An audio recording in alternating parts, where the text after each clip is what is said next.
Okay. And my BA class got cut in the middle. I hope this will last. Okay.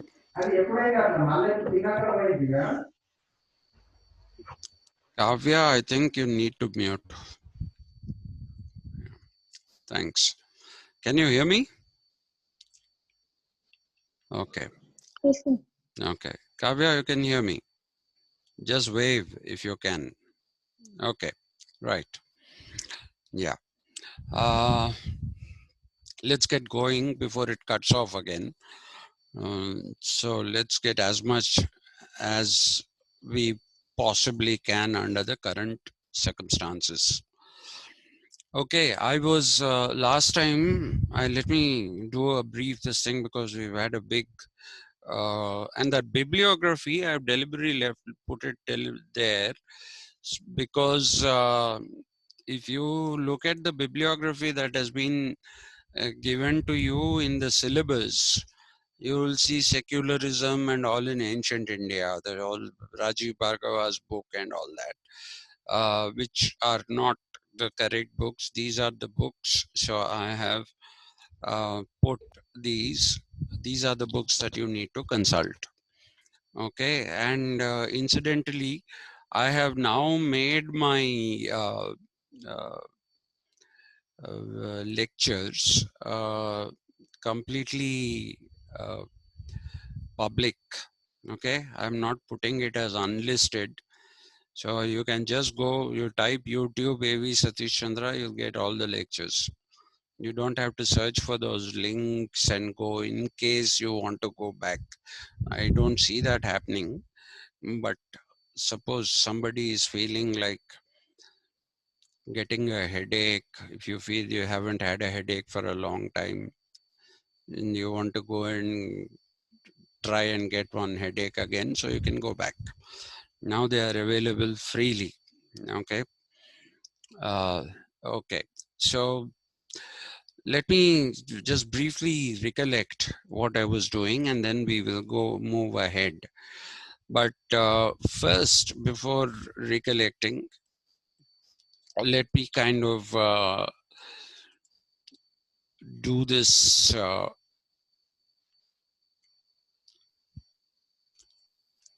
Sorry.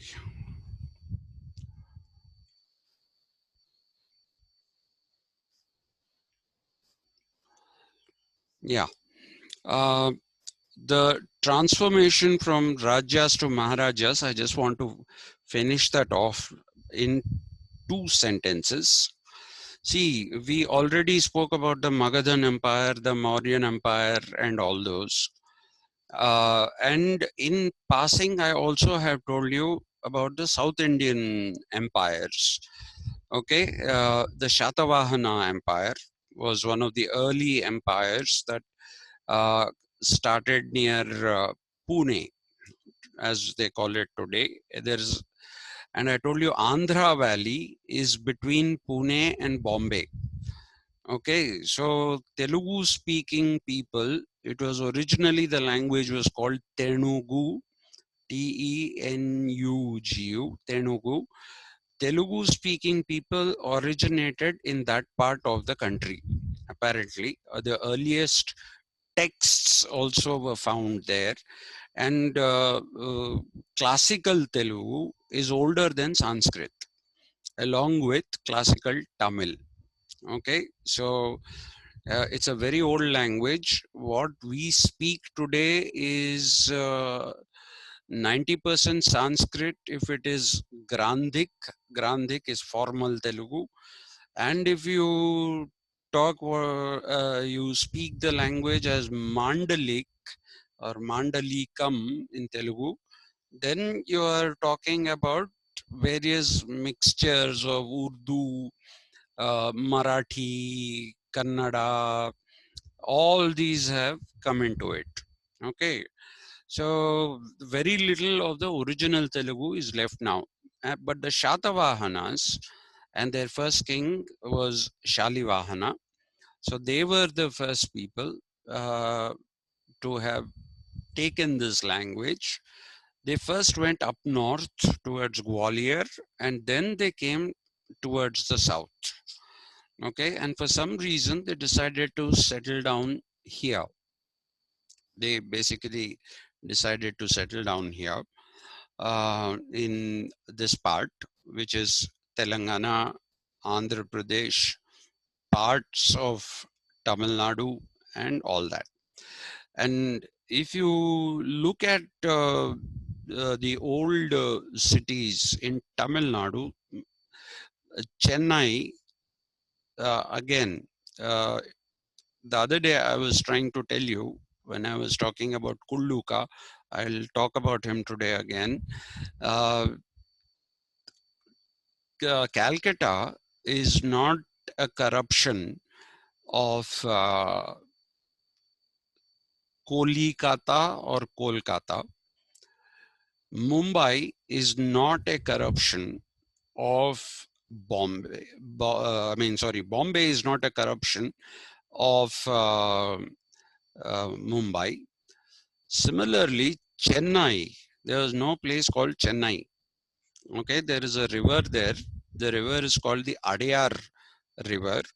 On one side, you had what was called the Chennapatna, and on the other side, you had this Madrasa Patna. Okay, it was actually Madarsa. Madarsa is where it's a where people go for Quranic education.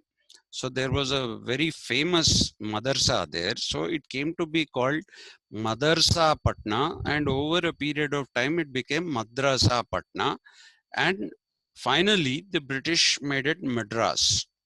Okay, but it was never ever called Chennai. It was never ever called Chennai. Similarly, Bombay was a Portuguese word which meant a good bay, a nice bay, okay, to anchor ships. Uh, it is the Shiv Sena which has decided to call it Mumbai after the Mumba Devi temple there. So it didn't have, and Calcutta came from the name of Kulluka. I'll talk about him in a while. So that is a different thing. Uh, it didn't start as Kolkata. It started as Kulluka Katha. And that is how it became Calcutta, according to the philologist William Jones. Okay, but so in the south you have these big empires. I've spoken about the northern empires. In the south, just let's mention, we don't need to know them because this is not history class. It's not about what they did and what they did not do. The big empires were the Rashtrakutas. It was one of the biggest empires in the south, as was the Chola Empire. And I told you the Cholas also were conquerors, they were colonizers, they went all the way to Singapore, to Thailand, and Indonesia. Okay, the Cholas had a very big navy, and all the old cities of Tamil Nadu are towards the southern side of Tamil Nadu. Okay, Rameshwaram, Madurai, then you have Kanchi, okay, Kanchi, Madurai, Rameshwaram, all these which are very famous temples, the Kamakshi temple, and you will see most of these are female deities. Okay, that they are not male deities. The only male deity, if you can call that, is Rameshwaram, where you have the Shiva Linga, but Shiva is Ardhanarishwara, so he's not really totally a male, right? But the deities that these kings worshipped, whether it is the Cholas, the Chalukyas, or the Rashtrakutas, were mainly female deities and forms of Parvati. you know, the different avatars they called of Parvati. And one of the avatars of Parvati is also there in uh, the Kanaka Durga temple in Vijayawada. Okay, that is also another temple. There is actually a bit of a myth behind it. I don't have the time to go into it. And we'll talk about that later. So the Rajas slowly transformed into Maharajas. Now, when we are doing the unit 2, it says we have to do Manu, Buddha, and Kautilya. Okay, and I have already spoken about Manu a bit, but for our purposes, I will run through that bit about what I said about Manu. Okay, if you look at Manu, it is today believed that he existed between 1250 BCE and 1000 BCE. That is the time in which he's supposed to have, somewhere in that time, he existed. And what is credited to him was originally called the Manu Dharma Shastra. Okay, it was called the Manu Dharma Shastra, but people later on, later scholars have said there is no Dharma Shastra in Manu. Dharma Shastras are contained in Vedanta. And please remember, whenever I talk about Vedanta, it is Vedas, the Vedangas, the Upanishads, the Upavedas, all these things put together, they become what should I say?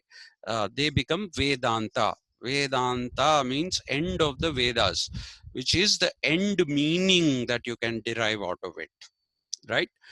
Uh, Now, what you see is Manu is somebody who did a lot of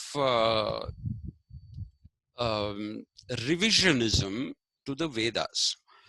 Okay, for example, the Janapadas that we find in uh, the uh, Rig Veda, actually it is to be pronounced Rug Veda.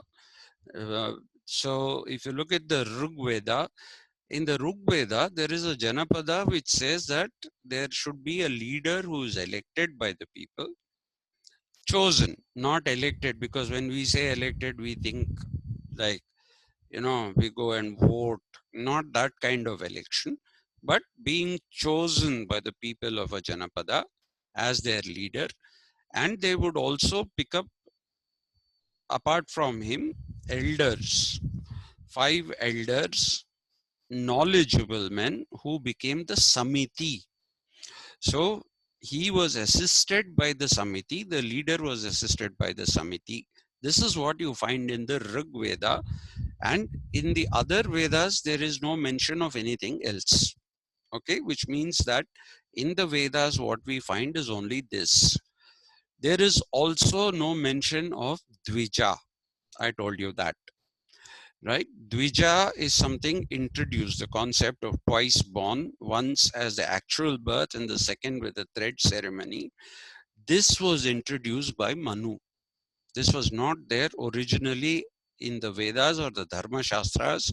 So it was not there in Vedanta. It was not there at all. It was introduced by Manu. And Manu also said that Dvijas should not live in a country or in a territory. I'm sorry. Dvijas should not live in a territory ruled by the Shudras. But this is absolutely, it goes against the spirit of it goes against the spirit of the Vedas, because the Vedas do not talk anywhere about Shudras not being eligible to rule. And I also told you that even much later, the Mauryan Empire, the Kakatiyas, the Vijayanagara Empire, all of these are Shudra empires.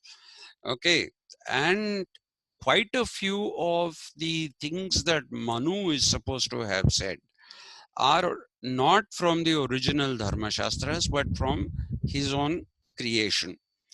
And Manu, in fact, some people say, is not this horrible. If you read the present interpretations of Manu, because I hope you remember I told you this, there are about 50 texts which are attributed to Manu, 50 pieces of writing, okay, which are attributed to Manu.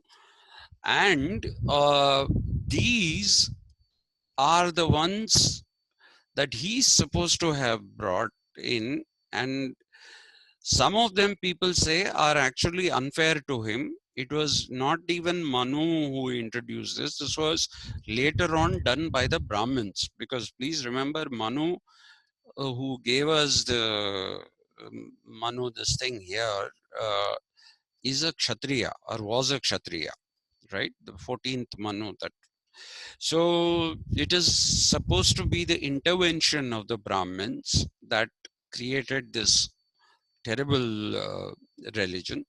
But Manu did speak about lineage.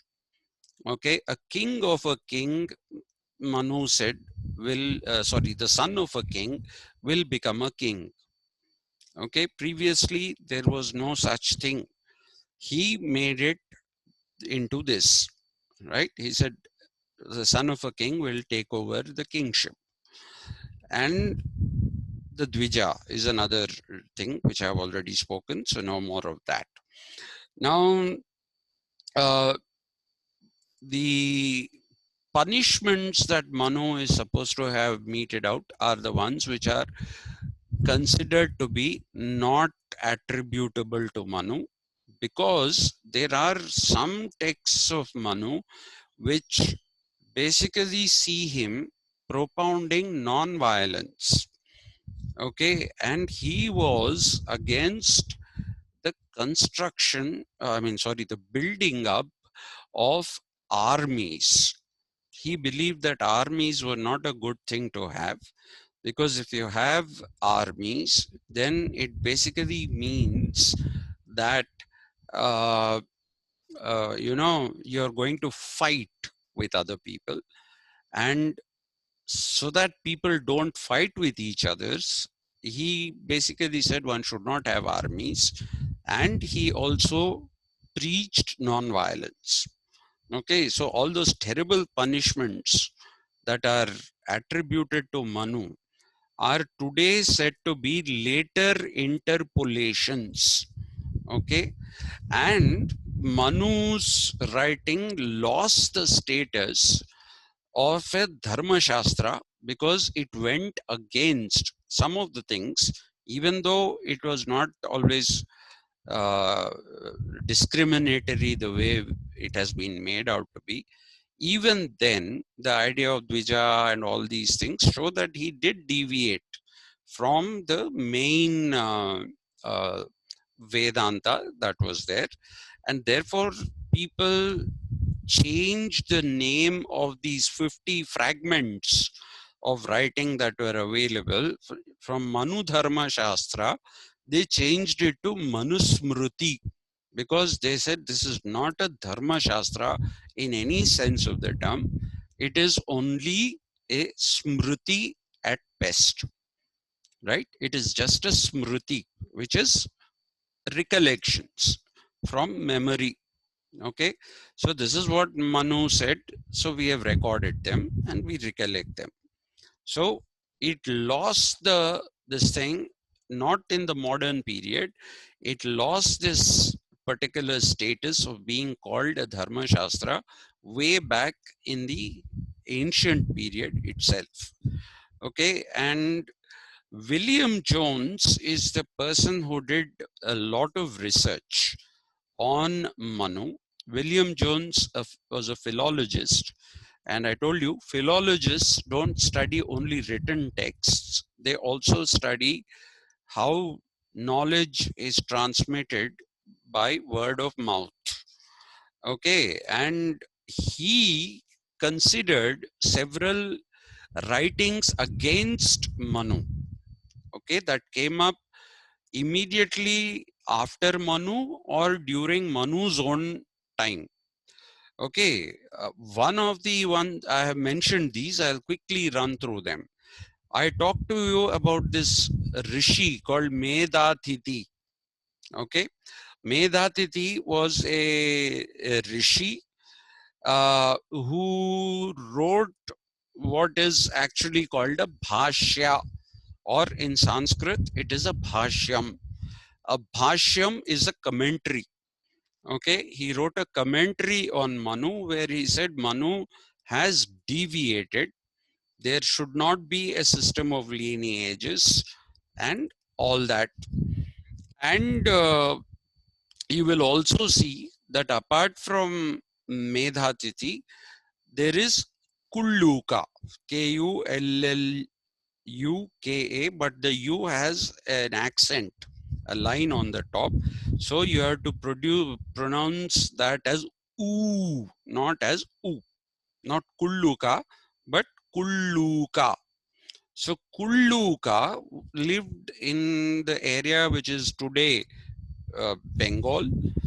Okay, and in fact, if you look at William Jones is somebody who uh, basically claims that Kulluka's writings about Manu and against Manu are the most accurate of all the things that are available.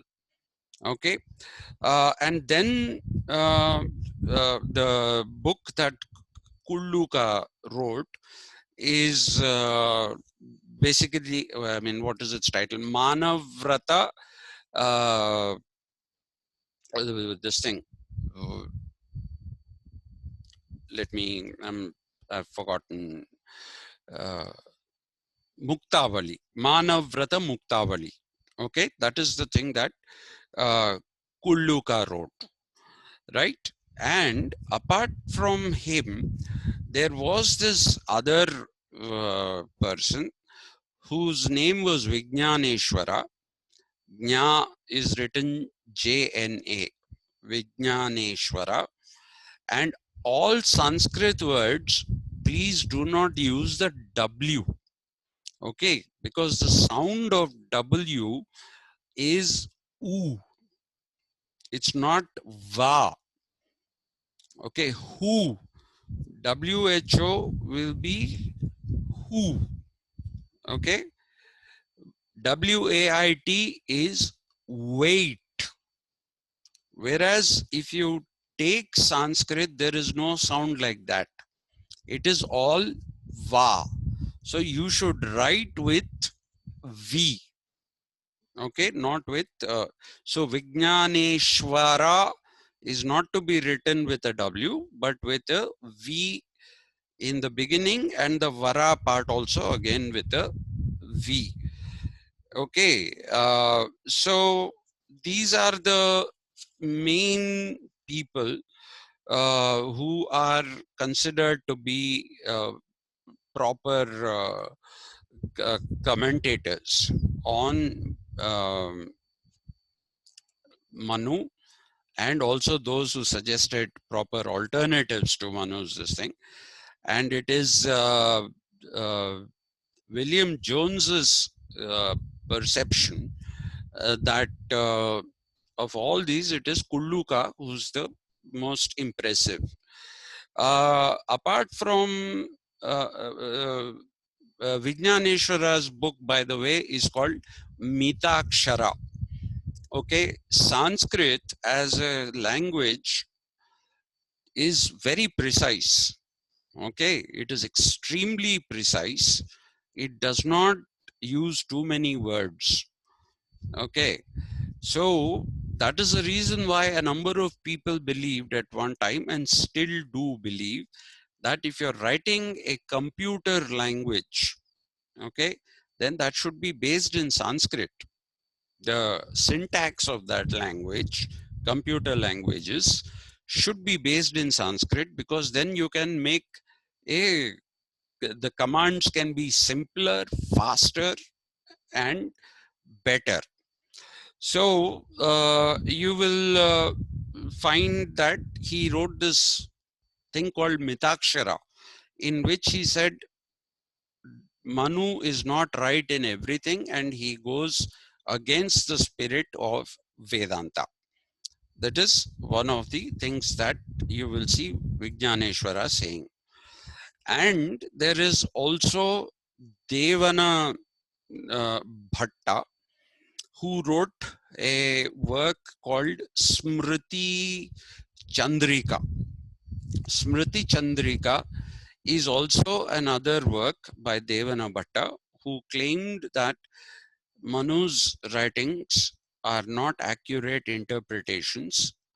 Even without calling him, without all those things, they basically believe that Manu is a revisionist, somebody who revised what was there originally, right? So Devana Bhatta is another.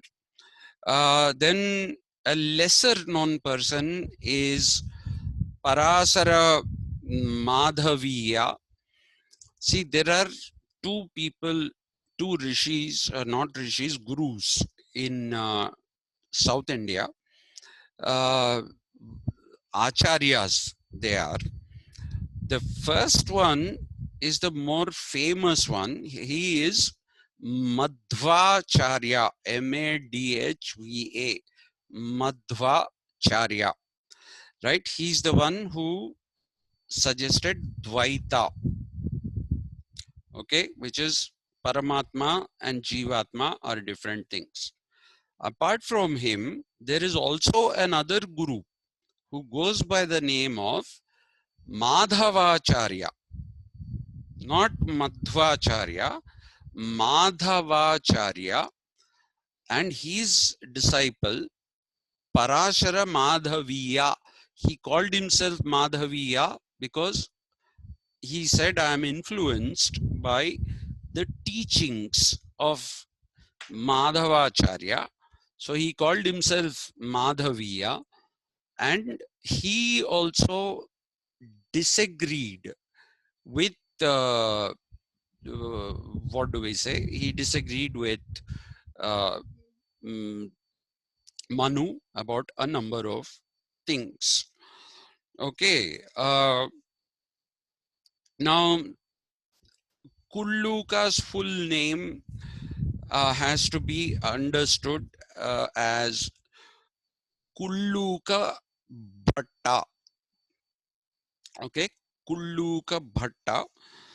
And he uh, actually not only wrote against what Manu said, but he also wrote against a commentary of Manu, which he says is a spurious commentary. It was the spurious commentary was supposed to be written by another guru, an acharya called Bharucha. BHA, on the A you put an accent line like this. So that is Bha. Okay. Bharuchi, not Bharucha. CI. But on C again you put a line like this. So you don't have to write CH. Bharuchi actually wrote a commentary, and this work of Bharuchi was called Manushastra Vivarana. Okay, it was called Manushastra Vivarana, and so he gave it a stature of a Shastra, even though people said it is not a Dharma Shastra, right? But he called it Manushastra Vivarana. Vivarana is, you understand, I'm sure. Vivarana is explanation. Okay, so Manu's Shastra. Now, Kulluka Bhatta wrote against Bharuchi.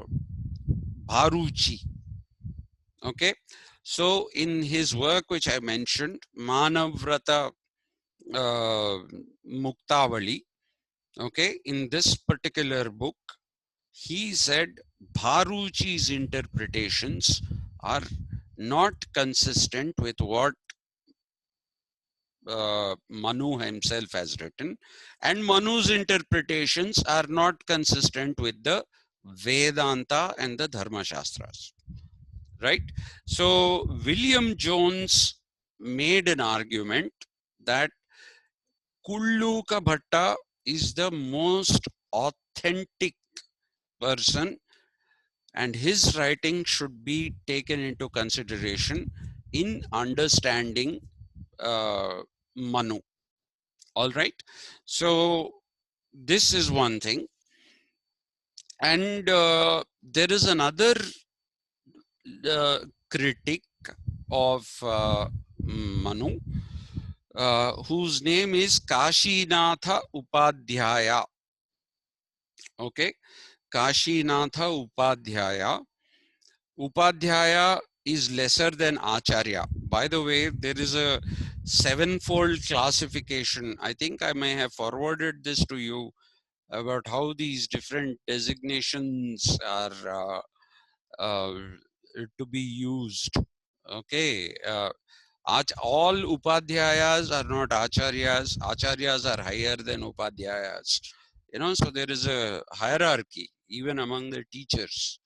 So this man was not an Acharya. The others are Acharyas. He's an Upadhyaya.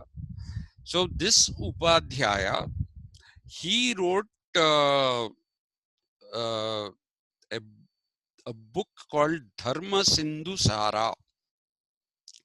Okay, Dharma Sindhu Sara, which is, he said, I am trying to resurrect the original Dharma Sutras, the Dharma Shastra of the Vedanta, as opposed to what we actually find in Manu. Okay, so the attempt to to try and uh, rebuff Manu is something that began in the ancient period itself. It doesn't have to come into modern period, and it is very unfortunate uh, that many people still till today believe that Manu is the source of everything. He's not. In fact, it is interesting to note that if you take into consideration William Jones, William Jones himself says what Manu wrote is not really a Shastra, it's not a Dharma Shastra at all. Okay, and he says that the sutras are principles. Dharma sutras that have been derived out of the actual Dharma Shastras are nothing like what Manu wrote in his Manu, those 50 fragments that are attributed to Manu. So, Manu, according to William Jones, who relied a lot on Kulluka Bhatta, he says Manu was more like a constitutionalist.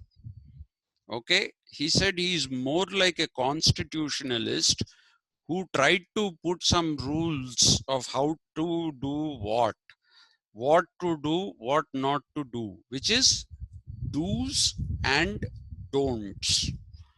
Okay, and if you remember, when I first started talking to you about ancient India, and when I started talking to you about Vedas, I told you that unlike every other this thing that we see, religions that we see, you know, there is a in all the religions there is, like, you take 10 commandments. Okay, you should do this, you shouldn't do this, right? So do's and don'ts, all the three religions that came out of the Middle East, Judaism, Christianity, Islam, are based in do's and don'ts. But in the ancient Indian tradition, where dharma and karma are linked together, okay, because your karma is linked to how you can understand dharma. Those who understand the dharma shastras better, the concept of dharma better, they have a refined soul. Those who cannot understand it properly are the ones who do not have a refined soul. And it's only a refined soul who can break the cycle of life and death and attain nirvana. So, for that, the individual autonomy is very important. Otherwise, if you say, you have to do according to this rule, then there is no karma. Everybody is doing the same thing. And that is what we will see in Buddhism, which is the next thing that we come to. Buddha talks about dharma, but he doesn't talk about karma. Okay, the difference between Buddhism and what was there before him, the Sanatana Dharma, is the non existence of karma. Okay, so karma is essentially that one feature that gives individual autonomy, which you can misuse and be born again and again, or understand the Dharma Shastra and become break the cycle of life and death. That is what we find. And Kullu Kabhatta is apparently somebody who said that Manu Dharma Shastra is not like this. It does not have a karmic angle to it. It is more, and so William Jones, while interpreting him, basically says that, perhaps Manu is a constitutionalist who was more concerned with governance rather than with leading a righteous life.